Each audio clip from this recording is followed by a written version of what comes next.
Assalamualaikum warahmatullahi wabarakatuh. Alhamdulillahilladzi amarna an a'udur anfusana ma qaddamat lighad. Assalatu wassalamu ala khairil ibad wa ala alihi wa sahbihi ila yaumil ma'ad. Amma ba'd. Hadirin sebangsa dan setanah air yang kami banggakan, Ibnu Bashar dalam bukunya yang berjudul Menjadi Bijak dan Bijaksana Jilid 2 menjelaskan bahwa pemuda yang tangguh ialah pemuda yang sanggup membeli barang mewah, namun juga tahu mana keinginan dan mana kebutuhan. Pemuda yang mampu berbicara formal jika bertemu orang berpendidikan, namun juga mampu berbicara santai dengan orang jalanan. Pemuda yang tahu aturan makan di restoran mewah, namun juga tak canggung makan di warung kaki lima. Pemuda seperti inilah hadirin, pemuda yang disegani dan disenangi banyak orang. Di negara yang penuh tantangan ini hadirin, perlulah kita memperhatikan pemuda kita agar mampu menjadi pemuda yang tangguh dan siap untuk menjadi tonggak berjayanya negara kita. Namun, sayang seribu sayang hadirin, jika kita menjelajah Nusantara, kita akan menyaksikan betapa masih banyak generasi muda kita yang kesehariannya hanya berpangku tangan, keluar sekolah terus mengangkur, hidupnya tidak teratur, rambutnya tidak pernah dicukur. Cita-cita tinggi ingin jadi gubernur, tapi hobinya hanya mendangkur di atas kasur. Akhirnya bukan menjadi gubernur, tapi malah menjadi penganggur yang hidupnya hancur tersungkur dari dunia sampai alam kubur. Betul hadirin?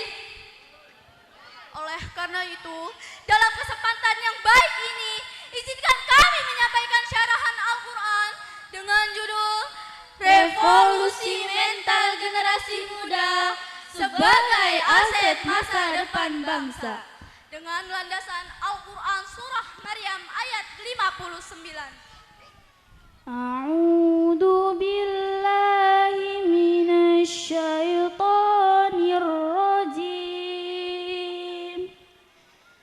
Bismillahirrahmanirrahim. Fakhalafa min ba'dihim khalfun adha'us salata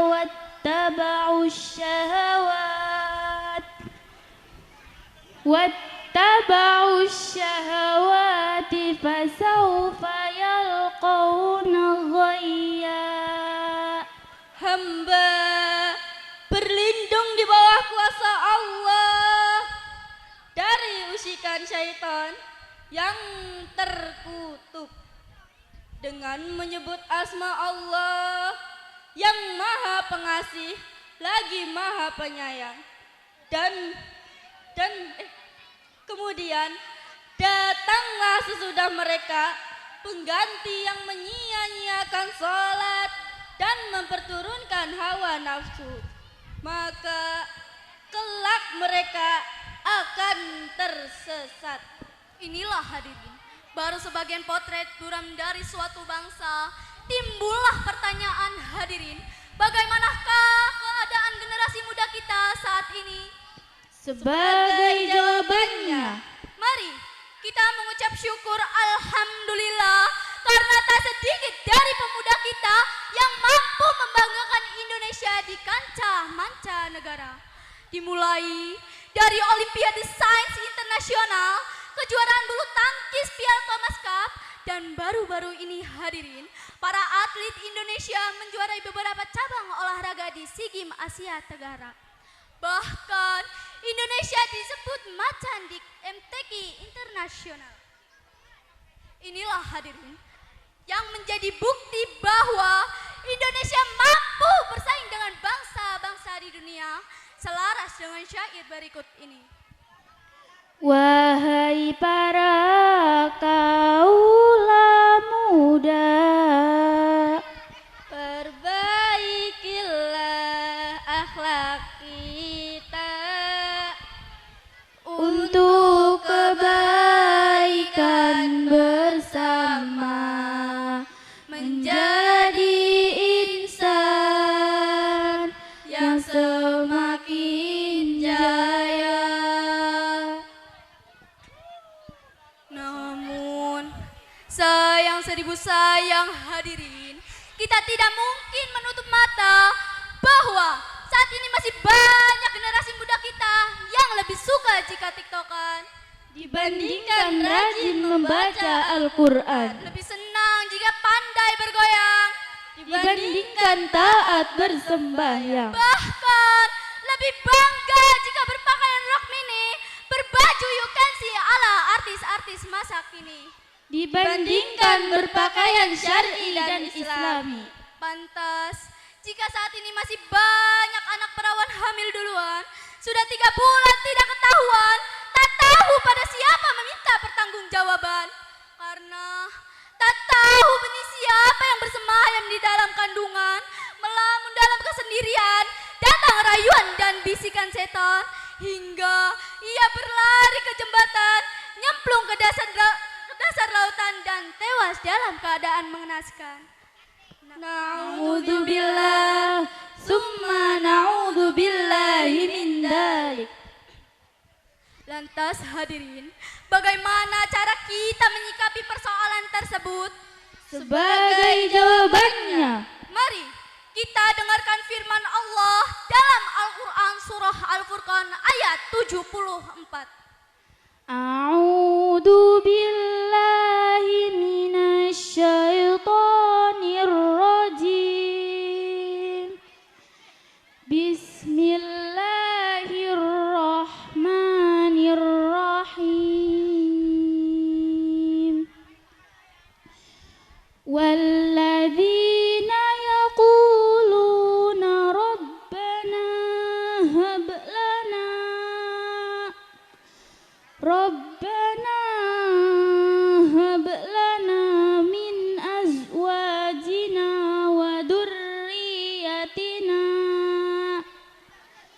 wa dhurriyyatina qurrata a'yun waj'alna lil muttaqina imama. Hamba berlindung di bawah kuasa Allah dari usikan syaitan yang terkutuk dengan menyebut asma Allah yang maha pengasih lagi maha penyayang, dan orang-orang yang berkata, ya Tuhan kami, anugerahkanlah kami kepada pasangan kami dan keturunan kami sebagai penyenang hati kami, dan jadikanlah kami pemimpin bagi orang-orang yang bertakwa. Hadirin, sebangsa dan setanah air yang berbahagia, Syekh Muhammad Nawawi Al-Jawi dalam kitab tafsir munirnya halaman 141 menjelaskan bahwa maksud dari ayat tadi ialah orang-orang yang bermunajat kepada Allah agar diberikan keturunan yang menyenangkan hati, yakni orang-orang yang bertakwa dan taat kepada Allah. Oleh karena itu, kami ingin menggiring sebuah pesan. Wahai generasi muda Indonesia, mari kita bergaya diri dengan ilmu pengetahuan kita, isi jiwa dengan takwa dan keimanan. Dan kita hiasi akhlak kita dengan indah laksana berlian. Sebab jika demikian akan terbentuk pribadi soleh-soleha, keluarga yang sakinah, masyarakat yang madhamah, dan baldatun thayyibah. Insya Allah Indonesia berkah. Dari syarahan tadi hadirin, dapat kami ambil 3 kesimpulan. Yang pertama, mari kita sadari akan pentingnya revolusi mental generasi muda.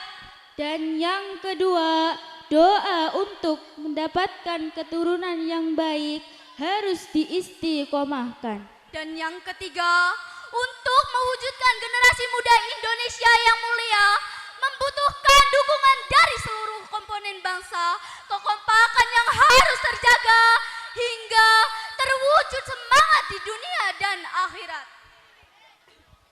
Jalan-jalan ke Jakarta. Jalannya naik mobil Mercy. Cukup sekian dari syarahan saya. Mohon maaf, terima kasih. Wabillahi taufik wal hidayah. Wassalamualaikum warahmatullahi wabarakatuh. Beri tepuk tangan yang meriah.